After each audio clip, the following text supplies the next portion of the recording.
a nossa analista de política e economia, Júlia Lindner, que fala ao vivo de Brasília.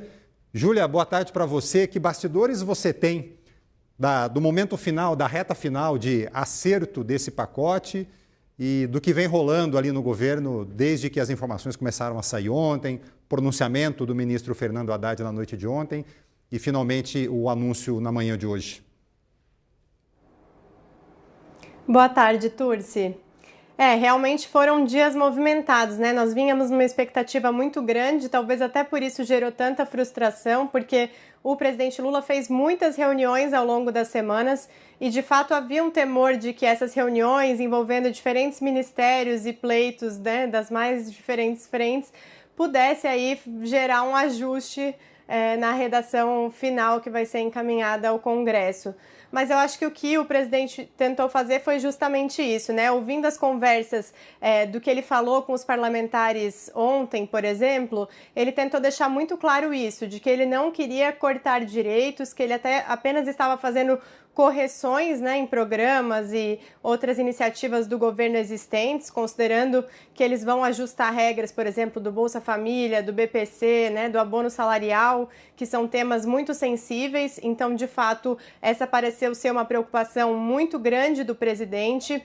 O que se fala também é uma preocupação muito grande com a imagem do governo, né, de não parecer que só está fazendo um pacote de maldades, como se costuma dizer em Brasília, afetando apenas os mais pobres. Então, nos últimos dias houve esse esforço do presidente em incluir também outros setores, como é o caso dos militares, e aí isso eu acho que é uma conversa à parte, porque é um tema muito sensível para tramitar no Congresso.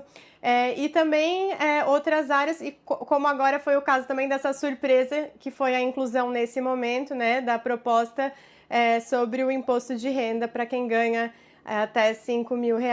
Então, acho que o que o presidente tentou fazer foi esse equilíbrio. Houve aí um entendimento com o ministro da Fazenda, que desde anteontem já gravou esse pronunciamento à nação para tentar esclarecer, e gerou todo o ruído a partir disso. Mas, na minha avaliação, tudo isso foi calculado pelo governo, inclusive essa reação negativa que tenta ser minimizada agora por integrantes do Palácio do Planalto, por integrantes do Ministério da Fazenda, porque eles acreditam que pelo menos o pacote ficou palatável, pensando no legislativo, na aprovação, né? No legislativo, esse pacote tende a, pelo menos uma parte dele, né, tirando esse trecho que trata do imposto de renda, conseguiriam aprovar ainda esse ano, o que poderia dar um sinal positivo, né, se o governo de fato conseguir isso até dezembro, que é o que se planeja. Esse é o plano, né, Júlia? Agora, você vê algum dispositivo dentro desse pacote que possa criar alguma dificuldade no legislativo? Você chegou a falar aí do corte em alguns benefícios de militares, né? Sim, exatamente.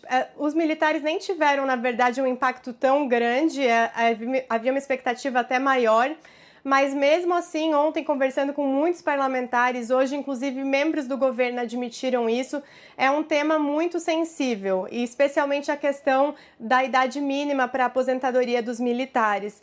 Até hoje eu ouvi isso de um ministro do governo, de que ele ouviu comentários que devia ser até maior do que os 55 anos previstos no pacote, essa idade mínima, né, para a entrada na reserva. Mas ele disse que mesmo os 55 anos vão ser muito difíceis, né, de serem aprovados, porque, de fato, há uma resistência muito grande entre os parlamentares de mexer com qualquer coisa relacionada à aposentadoria ou a benefícios de militares. Então, esse é um trecho que eu já identifiquei nas conversas, costuma ser mencionado e que eu acho que pode, sim, enfrentar dificuldade ainda durante a tramitação. Alguma ideia, Júlia, já alguma previsão sobre quando esses textos iriam para o Congresso? Em tese, o mais breve possível. Nós temos que considerar um calendário muito apertado. Eu acho que tem uma questão fundamental que não está diretamente vinculada ao pacote, mas que vai pesar muito, que é o desfecho sobre o bloqueio das emendas parlamentares. Lembrando que uma parte das emendas, aquelas que os parlamentares têm direito anualmente, estão bloqueadas por uma decisão do Supremo Tribunal Federal. E enquanto isso não for destravado, a sensação é que no Congresso nada vai andar. E nós temos aí a votação de orçamento pendente, temos esse pacote agora do ajuste fiscal, tem a regulamentação da reforma tributária.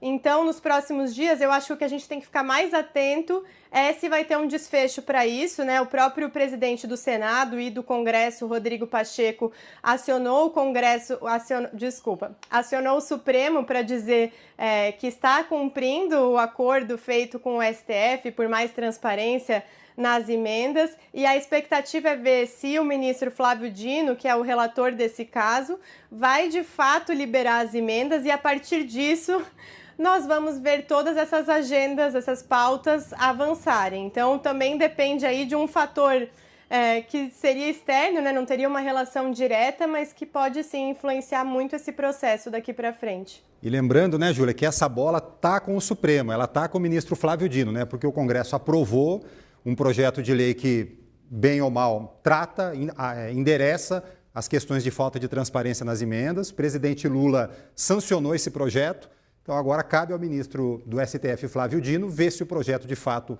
atende às expectativas de transparência, de rastreabilidade, e aí libera essas emendas, ou se não, né, se esse processo continua. Mas a bola agora está com o Supremo, portanto, como disse a Júlia, os outros poderes estão ali aguardando pela manifestação, então, de Flávio Dino. Júlia, obrigado pela sua participação. Logo mais a gente te chama novamente aqui.